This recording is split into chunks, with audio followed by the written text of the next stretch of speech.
Hello friends, today we are going to study human reproduction. So human reproduction, when we say the reproduction, what is the reproduction means? A reproduction is basically producing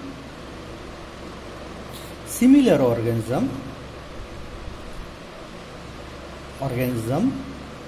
from its parents. It is called reproduction. And when we say human reproduction, so human reproduction is basically how the human baby is formed. What is the mechanism by which human baby is formed? Okay. Now, when we say human reproduction, in human reproduction there are two parents. Okay, one is a male and another one is a female. And also we can distinguish male and female externally.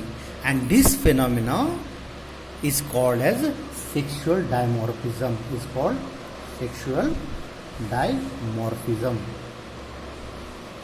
So what is the sexual dimorphism? Sexual dimorphism is basically we can distinguish male and female externally. It is called sexual dimorphism. The next thing is human also shows unisexuality. Unisexuality, or we can say humans are unisexual in nature. So what does it mean? Unisexual means humans do have either male or female. Humans don't have male and female in a single organism. We do have either male or female. That is called unisexuality. Okay. Now we'll have a short introduction about the human reproduction. So to start with, I will talk about the organism. Okay. After that, organism also has the reproductive system. Organism has the reproductive system. Then this reproductive system has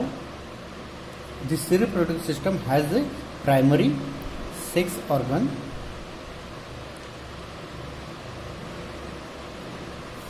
The function of primary sex organ is to produce gametes. Okay, and then these gametes fuse. Okay, so this is very simple. We will talk about the organism. In organism, we do have either male or female parents. Okay, the male has male reproductive system. Male organism has male reproductive system. Female organism has female reproductive system. Okay, so primary sex organ in case of male is testes, whereas primary sex organ in case of female is ovaries. Okay, in case of female it is ovaries, and in case of male it is a testes. So function of testes is to produce sperm, whereas the function of ovaries is to produce ovum or egg. Okay, now this is the first step in human reproduction, we can say. Okay, and this is called as gametogenesis. Why? Because gametes are formed. So this is a gametogenesis. What does genesis means? Genesis means to form. Okay, and gametogenesis means formation of gametes. When sperm are formed, we call it as a spermatogenesis.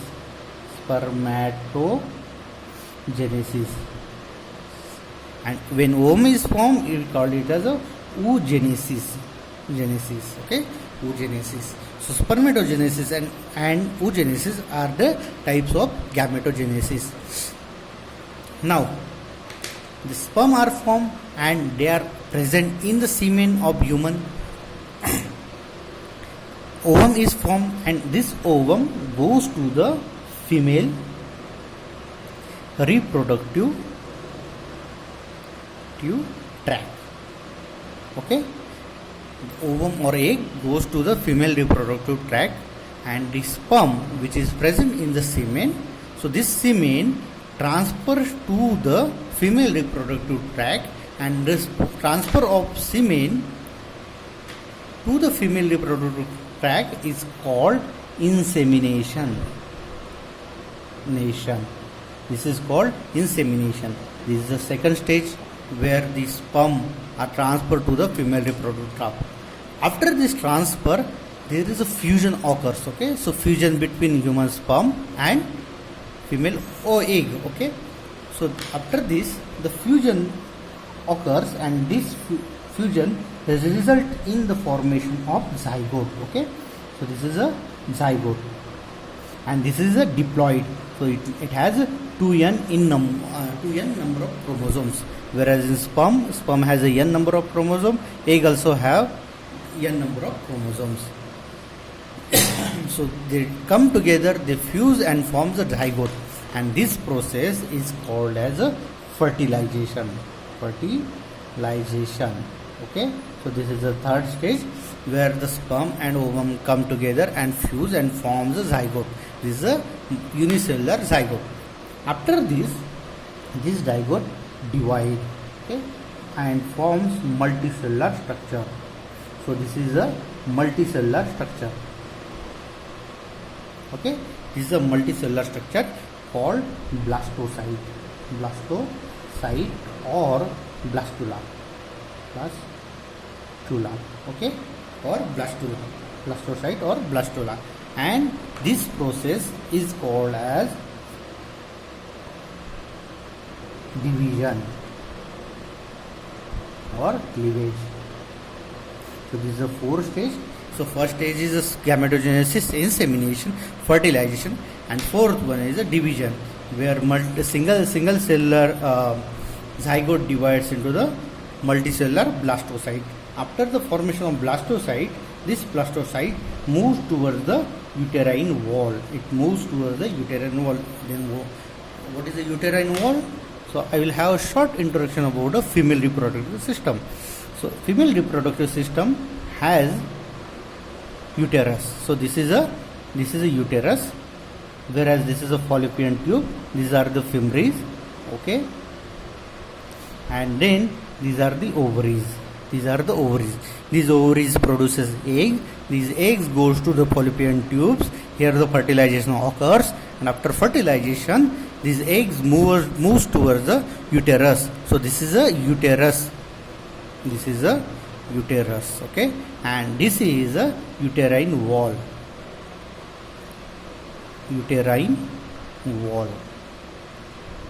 This is called as uterine wall.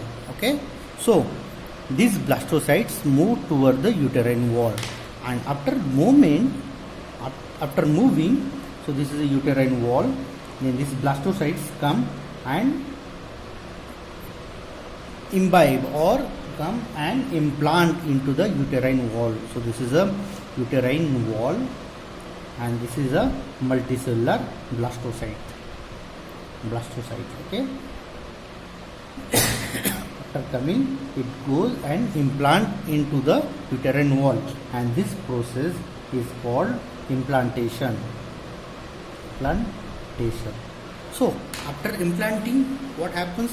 These blastocytes form the physical connection between uterine wall and blastocyte. Okay, and blastocyte, and this physical connection is called placenta.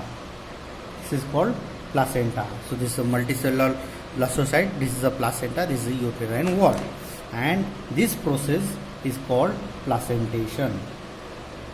This is called placentation. So placentation is basically formation of placenta between blastula and uterine wall. After the formation of placenta, these blastocytes convert into the three different layers. Okay, three different germ layers. So we know the three different germ layers are endo, meso, and ectoderms. Okay, endoderm, mesoderm, and ectoderm. Okay, these three different germ layers, and this process of formation of different germ layers is called gastration. This is a seventh stage and called gastration. Gastrulation. Okay. gastrulation. This is called gastrulation. After the formation of gastrulation, we know these three different germ layers convert into the different organs. So organs are like head, body, hands, legs, also other vital organs. So this is a formation of different organs. This is a placenta which is attached to the uterine wall. Okay, so this is in this stage what is happening. So different organs are formed. So this step is called organogenesis. Organogenesis. This is called organogenesis. After the formation of these different organs, what happens? So this is a fully formed embryo or fully formed human body or baby. So this human body or baby expels from the female womb or female body. So this is a uterus as we discussed previously. Okay, and this is a human baby which expels from the female womb, and this process is called parturition. This is called parturition. So in parturition what happens?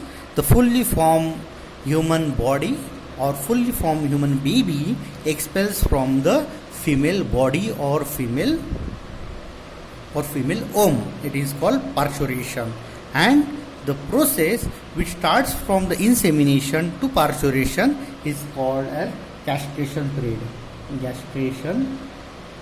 period. So the time from insemination to parturition is called gestation period, and it is around 9 months in human. Okay, so this is short introduction about the human reproduction. I will have a short revision. So first we start with the organism. In organisms we have male and female. Male has the male reproductive system. This male reproductive system has a testis as a primary sex organ. This testis forms the sperm. Okay, in case of female has a female reproductive system. Female reproductive system has ovaries as a primary sex organ. This primary sex organ, that is ovaries, produces ovum or egg, and the process by which these gametes are formed is called as gametogenesis. They are haploid in numbers. Okay, they are haploid. Okay, then after that the sperm goes to the female reproductive tract with semen, and this process is called insemination, where the sperm moves from the male reproductive system to female reproductive tract. After transfer to the female reproductive tract, the sperm unites with the ovum and forms diploid zygote, and this process is called fertilization. After formation of single cell zygote, this zygote divides, okay, and form multicellular blastocytes or blastula, and this process is called division or cleavage. So after the formation of blastula, this blastula goes to the uterine wall. Okay, as I mentioned here, so uterine wall is basically wall of uterus. Okay, after going to the uterine wall, this blastula goes and implant into the uterine wall. So that is why this process is called implantation. After implanting, this blastula forms a physical connection between the blastula and uterine wall, and this physical connection is called a placenta. Okay, and this process is called a placentation. After the placentation, this blastula converts into the 3 germ layers, and these 3 germ layers are ectoderm, mesoderm and endoderm, and this process of forming 3 different germ layers is called gastrulation. Okay, after the formation of gastrulation, this germ layer, after the process of gastrulation, these 3 different germ layers form different organs, and then the fully formed embryo is formed, and this process is called organogenesis. Why? Because there are different organs which are formed during this process. After formation of these different organs, the fully formed human baby expels from the female womb or female reproductive tract, and it comes out, and this process is called parturition. So this is called childbirth. Okay, I hope you understand all the terms or the topic, and we will go in deep in subsequent lectures. Okay, have a good day. Thank you.